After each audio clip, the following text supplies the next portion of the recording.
So someone pointed out to me this ability here the Judicator has after a video I posted earlier today.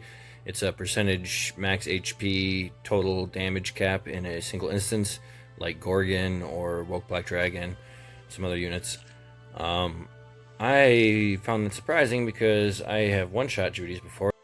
So I thought maybe 9-man units got around that, kind of like a Naga Magic Awake gets around that by it's coded to be a bunch of little hits.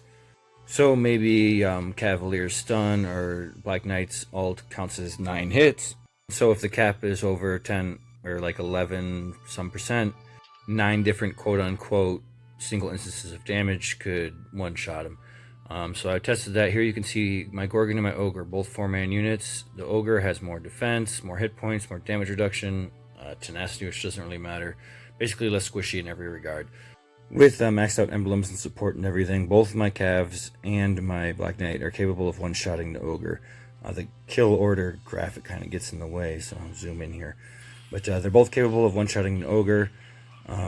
Seeing as that's the case and my Ogre is tankier, that means if they can get around the damage cap reduction, they should be able to one-shot my Gorgons too. But as you can see here, my Black Knight can't do it. I mean, it's a couple of his crit hits, but then also it's getting hit in between each one. Same with the Cavs. Do not one-shot the Gorgon at all, although they can one-shot the Ogre. So 9-man units can't just circumvent that cap. So maybe I'm wrong about having one-shot Judicator. So the next order of business is to try that with Cavs and the Black Knight. Now the problem with that is I don't have a Judicator, and everybody that does have a Judicator is either really tough to one-shot. It's hard to get at the bitch. First of all, she's back row. She has a starting out shield. If you knock any unit down low on life, including summoned units like Artie Skeletons or something, it's going to proc that damn invulnerability. But I found someone with lower power than me who's rocking a Judicator. He has her on the inside lane though, so I was having trouble getting at her without proccing the invulnerability off something else, and I need to bring all the extra troops to get the support boosts and whatnot and buffs to be able to attempt a one-shot her. So what I did here in this run is I set it up so my Devil will kill the Giant and the Genies, exposing the Judicator to chargers but not killing her. And then Cavalier I have boosted and then backups so he can charge up in there and give a whack at doing more than 10% damage, or excuse me, 20% damage to her in one hit, which we've already established doesn't count as a bunch of hits because it can't get through the Gorgon's damage cap.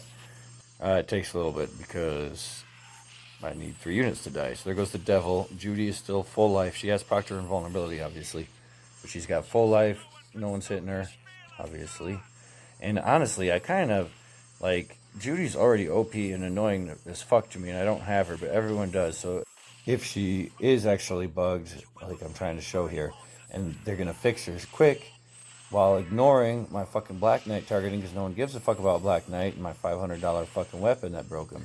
But, if it's broke, it's broke. So we'll test here, and I'll replay that in slow motion. And that very clearly is more than 20%. It seems to me to be about 100% one-shot fucking Judy. So then I tried to test it with Black Knight in a real-world setting, or a different setting than Friends Duels anyway. It's actually none of this is real-world. Magic and all that shit's made up. Sorry, spoiler alert about life. So you can see here something else proc the damn invulnerable, but she does get one shot after it wears off. Twice in a row, actually, because of that AA. So it seems pretty clear that she is not limited to getting only 20% damage in a single instance. At least not if her skill functions the same way as Gorgon's, which is worded the exactly same. Of course, wording and tooltips in this game isn't anything to base anything on at all, but they definitely don't work the same, and they're supposed to.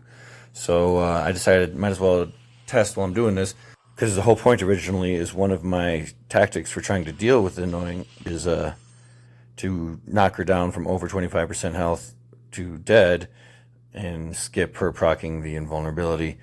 Like I said, my goal is certainly not to point out the fact that she should be even harder and to kill and more annoying and have her fixed and just screw me over completely.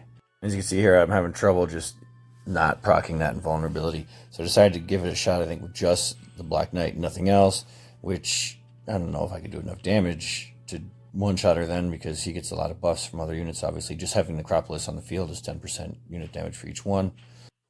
Honestly, I think that the ability to try and get at her and one-shot her is the way it should be, even though that's not the way the tooltips say, because it's not like getting to her without knocking anything else, even artifact summons below 25% health, and then killing her in one hit is an easy task, but it's a nice challenge, and it's a possible counter to her, and she's incredibly useful in almost any composition. So if on top of that you had to get through a 30% hit point shield and then couldn't kill her in less than 5 hits, which are guaranteed to eventually proc the invulnerability, seeing as if damage is capped at 20% of her max hit points, you're never going to be able to get her from 25% to 0 in one hit. If she actually worked the way her tooltip said, it would just be ridiculous. But she doesn't, as you can see. And so, yeah, the end. Thanks for watching, although it's really just kind of a bug report, not a proper video.